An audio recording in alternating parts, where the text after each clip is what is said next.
How's everybody doing today? So, look, I just came on here to profess my love for sampling, right? And how I go about sometimes actually getting those samples or absolutely finding gems without spending the ladder of the day being connected to the internet, clicking and trying to find different sounds. So, I'm still an old school guy. So, for me, records is still key, right? We still love our records. Um, I have tons of records. I have shelves and shelves and shelves. I just love records, right? But the biggest thing is like this, it's like a treasure hunt. So it's more like being able to get up maybe on a Saturday or a Sunday when nothing's really going on in the world, it's kind of lazy. Get up, maybe heading to my local record stores, possibly going in there and kind of digging through their crates. That's where the term digging comes from, is digging through piles and piles of records. A lot of times, I'll grab records just based off of the cover, like the album cover. Like prime example, I'll show you on here. Like even though I knew who this artist was, I didn't know his relation. So I knew this song long before I even knew his relation. So like this artist right here, he has the song "One in a Million You," and this is Larry Graham. So he might look a little bit familiar, and that's just because that's actually Drake's uncle. So I never knew that. I never associated him with being Drake's uncle, but then the last name is Graham, right? So, uh, but finding like albums like that, even just albums just for the nostalgia part of it. So I have a lot of albums that are very nostalgic as well, ranging anywhere from like the Beatles to Herbie Hancock, Ramsey Lewis, a lot of different people. But what I like to do, like I say, I like to go and dig for records. So when I'm doing that, I'm typically utilizing this little baby right here, which is my Newmark. It's a PTO1 USB. It is actually a portable record player. Has its own little handle and everything, right? So I can literally take this thing, load it up with some batteries. Batteries go right in there. Load it up with some batteries. Grab my trusty, my Audio Technicas, right? Throw these bad boys on, you know, head out, plug them in, dig through records, find what I want, take it on home, right? That way I'm not spending endless amounts of time being on the internet, clickety, clickety, clickety, just the nitty gritty. Now I'm an old school guy. I know you can probably tell by the grades of my beard, but I absolutely love the older ways of sampling. One of my biggest influences is going to be Jay Dilla.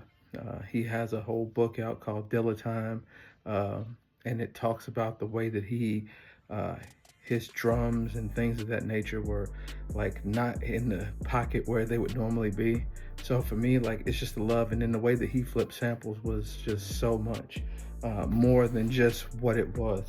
He actually made it sound like something else. So utilizing his own drum machines and things of that nature, MPC 3000s as real instruments. I utilize a Machine MK3 typically is what I'm normally using. If I'm not or don't have that readily available, I'm usually doing everything. I'm punching it in on my actual computer. So I'm exporting the sounds. With the PTO1, I can actually plug it into my audio interface and then just literally reroute that right into my machine software. Another thing I like to do is I like to take my kids out on nature walks.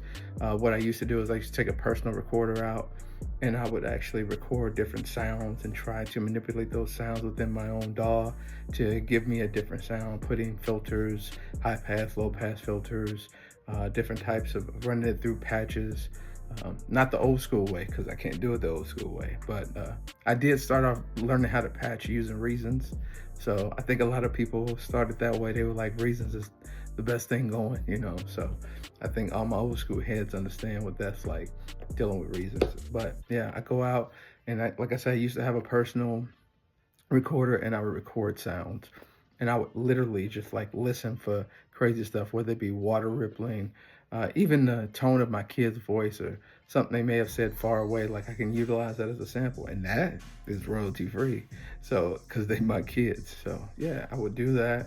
But now, with the advancements of modern technology, I don't even do that anymore.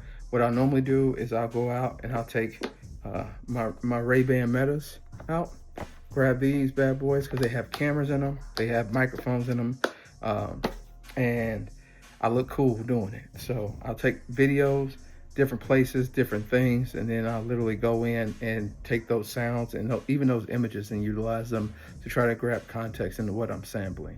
So yeah, my proficiency and my love for sampling is a driving determination that I'll never get rid of.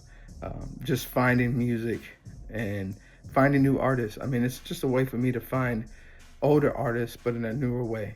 So yeah, um, I love sampling. I love doing music, and I enjoy just being in a position to actually express myself in different ways. And that is the joy and the comfort of music, is being able to express yourself even without words. Your art is the best form of communication when it comes to your music. So I hope you guys enjoyed this little bit of a walkthrough of my life and what I do. And I appreciate your time, and you guys have a wonderful and amazing day. And look forward to seeing some new things. I'm a full sales student, so back in school for my love of music. So again, I'm going to be doing some really, really cool things. Soon coming up, going to be doing some hardware tutorials and just some behind the scenes, what it's like for me to even conceptualize what it is that I'm putting down as far as music wise. Because again, I'm not the smartest tool in the shed when it comes to music theory. I just do what feels good and what sounds good to me.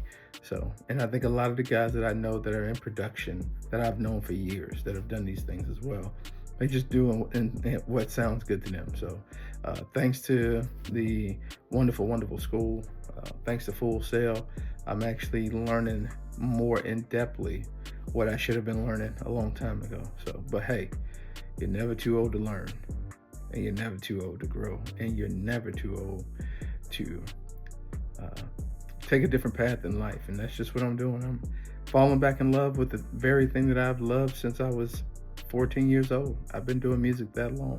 Started off with a DR660 and a Casio keyboard when Radio Shack used to sell them. So yeah, and then a tape deck. So I was like stop record guy. So yeah, so we all have to start somewhere. But luckily enough, I'm right back to where I started. My dad had a love and affinity for records. I grew up in a house full of music. I have very famous relatives that have done music professionally. Um, so it's just in my blood. But it allows me to take something old as far as sampling and turn it into something new. And that is the thrill of the hunt. That is the joy that I have when I'm able to take something that would normally either be recognizable or something that is not even known and turn it into something totally different. So get out there, get hunting, go digging, enjoy this life, enjoy these days outdoors, and find sounds that move you, because music is the backbeat to everything that we do.